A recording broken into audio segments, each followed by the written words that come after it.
Experience really is the best teacher. But a lot of times in sales, we don't recall the experience until it happens again.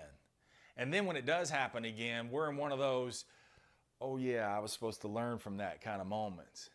And because we didn't learn from the other 5 similar experiences, we sit there and we just ramble on and on with our customers. We stalemate them, hoping that a sales manager comes by and closes the deal for us, or maybe, just maybe, the customer is weary enough that says, you know what, let's just go ahead and buy. Look, you got a lot of different things going on, and we all have the intention to learn, but we think we can just shelf the experiences and later recall and rework them when we have time. Unfortunately, later never comes, because as the day goes on, 9 other things pop up, and so by the end of the day, you don't even recall your name, much less the experiences. Man, from negotiating to fielding phone calls to running from deal to deal to handling customers back there in the back, you don't have time to write it down.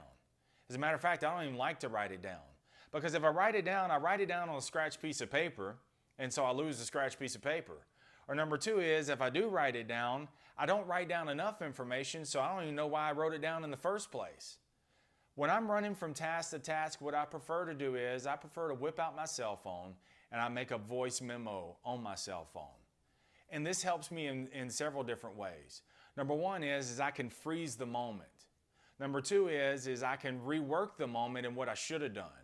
Number 3 is I can give myself additional insights, and maybe it's something I need to do some research or get some advice from later. And number 4 is I can label it, and that way I can reference back to it later. That way, when I'm going to or from work, or I'm sitting at my desk, or I'm just sitting at home waiting on in between commercial breaks, I can make more productive use of my time. I'll see you next time on the Blacktop.